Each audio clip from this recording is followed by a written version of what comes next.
नमस्कार। आज हम जिस स्रोत सामग्री का विश्लेषण करने जा रहे हैं वो सुनने में तो पूरी तरह से आध्यात्मिक लगता है, लेकिन असल में इसकी जड़ें गहरी साइंस और हमारी बॉडी के काम करने के तरीके से जुड़ी हैं। आज हम पूज्य श्री हित प्रेमानंद जी महाराज के एक बेहद दिलचस्प लेख को डिकोड करेंगे। यह लेख निरंतर नाम जप और हमारी फिजिकल और मेंटल स्टेट के बीच के गहरे कनेक्शन को बहुत ही शानदार तरीके से समझाता है।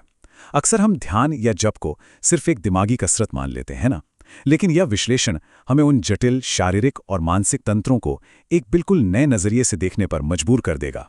तो चलिए सीधे विषय पर आते हैं।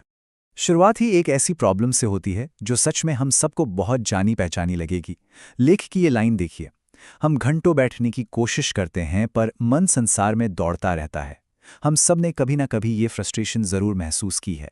अक्सर शरीर तो एक जगह टिक कर बैठ जाता है, लेकिन मन तो बाजार की खरीदारी या पुरानी यादों में उलझा रहता है। ये लेख सिर्फ इस आम समस्या को बताता ही नहीं है, बल्कि इसके पीछे के एक्चुअल फिजिकल कारण को भी उजागर करता है। तो चलिए बिना देर किए देखते हैं कि इस लेख में किन अहम पहलुओं पर चर्चा की गई है। हम बात करेंगे मन की चंचलता के बारे में, फिर प्राण, मन और वीर्य के कनेक्शन को समझेंगे। इसके बाद स्थूल और सूक्ष्म प्राण का फर्क, फिर एक बहुत ही आसान सहज प्राणायाम विधि, शारीरिक शुद्धि का महत्व और आखिर में ये सब मिलकर कैसे एक पूरा विज्ञान बनते हैं, इसे डिकोड करेंगे। शुरुआत करते हैं हमारे पहले पॉइंट से, मन की चंचलता।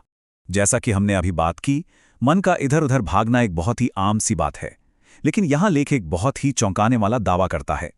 यह हमारी मेंटल रेस्टलेसनेस को सीधे हमारी सांसों की फिजिकल मूवमेंट से जोड़ देता है। जी हां, लेख में साफ लिखा है कि जब तक हमारी सांसें, जिन्हें यहां प्राण कहा गया है, भारी या स्थूल रहेंगी, तब तक मन को फोकस करना लिटरली इम्पॉसिबल है।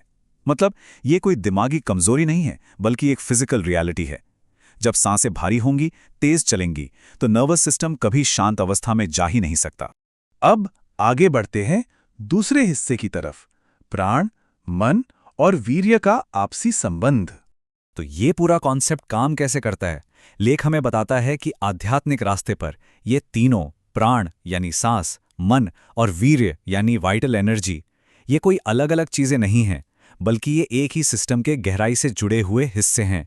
इसे एक ट्रायड या त्रिकोण मान लीजिए। अगर इनमें से कोई एक भी डगमगाया तो बाकी दोनों अपने आप बैलेंस खो देंगे। उदाहरण के लिए, अगर जीवन ऊर्जा संयमित नहीं है तो मन भागेगा और सांसें भी भारी हो जाएंगी, और अगर मन चंचल है तो वह सांसों को डिस्टर्ब कर देगा, एकदम चेन रिएक्शन की तरह। तो यहाँ सबसे अहम सवाल ये उठता है कि इस पूरे सिस्टम को कंट्रोल कैसे किया जाए। लेख के मुताबिक इन तीनों को एक साथ साधने का सबसे आसान और असरदार तरीका है हमारी सांस। क्योंकि देखिए, मन को सीधे पकड़ना तो नामुमकिन है, वो और ज्यादा भागेगा। लेकिन अपनी सांसों को कंट्रोल किया जा सकता है। जैसे ही सांस लंबी और सूक्ष्म होने लगती है, मन के भटकने के सारे रास्ते खुद ब खुद बंद हो जाते हैं और शारीरिक ऊर्जा भी प्रिजर्व होने लगती है। चलिए अब तीसरे पॉइंट पर आते हैं, जहां हम स्थूल और सूक्ष्म प्राण के फर्क को समझेंगे।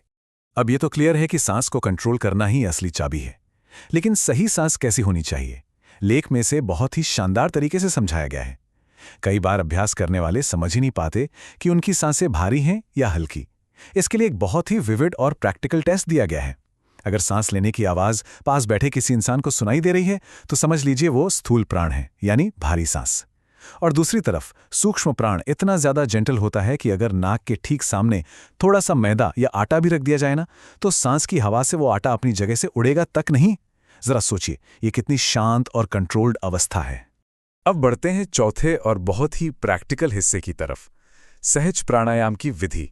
थ्योरी तो हमने समझ ली, लेकिन अब बात करते हैं इसे अप्लाई कैसे करना है। सांसों को उस सूक्ष्म स्तर तक ले जाने के लिए स्रोत में एक बहुत ही स्पष्ट और स्टेप बाय स्टेप सहज प्राणायाम का तरीका बताया गया है, जो नाम जप को और भी पावरफुल बना देता है। इसके 3 मेन स्टेप्स हैं। पहला है बाह्य कुंभक। इसमें नाम जप करते हुए अपनी पूरी सांस बाहर निकाल देनी है और फेफड़ों को बिल्कुल खाली करके तब तक रुकना है जब तक कि नेचुरली सांस लेने की तलब न होने लगे। फिर आता है दूसरा स्टेप, आंतरिक कुंभक। अब गहरी सांस अंदर लेनी है और जितनी देर आराम से हो सके उसे रोक कर रखना है। और हाँ, इस दौरान मन ही मन जप चलते रहना चाहिए। और फिर तीसरा स्टेप है लंबी श्वास का प्रवाह, यानी इसके बाद बिना रुके एक रिदम में धीरे धीरे लंबी सांस लेना और छोड़ना शुरू करना है। इस खास तरीके की अहमियत क्या है?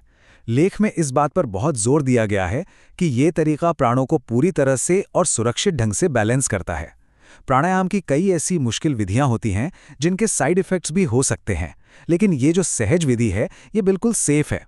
ये शरीर को कोई झटका नहीं देती, बल्कि बहुत ही स्मूथली मन को उस पॉइंट पर ले आती है जहां वो पूरी तरह से अभ्यास में डूब जाता है। अब आते हैं 5वें हिस्से पर, जो थोड़ा सरप्राइजिंग लग सकता है, शारीरिक शुद्धि का महत्व। सांसों के अलावा स्रोत एक ऐसे पहलू पर बात करता है जिसे हम अक्सर इग्नोर कर देते हैं, हमारा पाचन तंत्र। लेख में साफ साफ और बहुत कड़ी चेतावनी दी गई है कि कब्ज या कॉन्स्टिपेशन साधना के रास्ते में बहुत बड़ी रुकावट है, और ऐसा सिर्फ इसलिए नहीं कि ये एक बीमारी है, बल्कि इसलिए क्योंकि ये सीधे तौर पर आलस्य को जन्म देती है और हमारी जीवन ऊर्जा यानी ब्रह्मचर्य को भारी नुकसान पहुंचाती है। अगर आते साफ नहीं है तो शरीर की पूरी एनर्जी नीचे की तरफ फंसी रहती है। ऐसे में फोकस करना या किसी भी ऊंचे विचार में मन लगाना लिटरली इम्पॉसिबल हो जाता है। तो इसका उपाय क्या है? लेख हमें सिर्फ प्रॉब्लम नहीं बताता, बल्कि आंतों को पूरी तरह से साफ और हेल्दी बनाने का एक सटीक आयुर्वेदिक नुस्खा भी देता है। यहाँ एक बहुत ही ध्यान देने वाली बात है, इसके लिए चाहिए 1 चम्मच छोटी हरड़ का चूर्ण और 1 से 1.5 चम्मच ईसबगोल की भूसी। इन दोनों को 250 ग्राम हल्के गर्म दूध में मिलाना है, और हाँ, दूध में चीनी बिल्कुल नहीं होनी चाहिए। इसके साथ कुछ बहुत ही सख्त नियम भी जुड़े हैं। इसे रात में सोने से ठीक पहले सबसे आखिरी चीज के तौर पर लेना है। इसे पीने के बाद पानी या कुछ भी और बिल्कुल नहीं खाना पीना है, और इस रूटीन को लगातार 10 से 15 दिनों तक फॉलो करने की सलाह दी गई है ताकि शरीर अंदर से पूरी तरह डिटॉक्स हो जाए। अब बढ़ते हैं हमारे आखिरी सेक्शन की तरफ, एक समन्वित विज्ञान। इन सारे अलग अलग लगने वाले पॉइंट्स को अगर हम एक साथ जोड़ें तो एक बहुत ही बड़ी और क्लियर पिक्चर सामने आती है। स्रोत यह बिल्कुल साफ कर देता है कि निरंतर नाम जप या कोई भी स्पिरिचुअल ग्रोथ सिर्फ दिमागी कसरत नहीं है, ये एक पूरा का पूरा इंटीग्रेटेड साइंस है। जब तक हमारी सांसें सूक्ष्म नहीं होती, हमारी बॉडी और आंतें साफ नहीं होती और हम अपनी वाइटल एनर्जी को बचाकर नहीं रखते, तब तक असली प्रोग्रेस हो ही नहीं सकती। जब ये सारी चीजें एक साथ अलाइन होती हैं, तब जाकर जब सिर्फ होठों की कोई क्रिया नहीं रह जाता, बल्कि वो पूरे शरीर में बहने वाली एक पावरफुल जीवंत ऊर्जा बन जाता है। और इसी के साथ लेख के अंत में एक बहुत ही गहरा सवाल पूछा गया है, क्या आप अपने प्राणों और शरीर को नाम जप की परम साधना के लिए तैयार कर रहे हैं? ये सवाल सच में सोचने पर मजबूर कर देता है। क्या हम सिर्फ एक जगह बैठकर अपने ही मन से लड़ने की कोशिश कर रहे हैं, या फिर हम असल में अपने शरीर, अपनी सांसों और अपनी ऊर्जा को उस ऊंचे लक्ष्य के लिए एक टूल की तरह तैयार कर रहे हैं? इसी विचारोत्तेजक सवाल के साथ हम आज का ये विश्लेषण यहीं खत्म करते हैं। उम्मीद है ये जानकारी सभी के लिए बहुत ही ज्ञानवर्धक रही होगी। इस गहरी चर्चा में हमारे साथ जुड़े रहने के लिए बहुत बहुत धन्यवाद।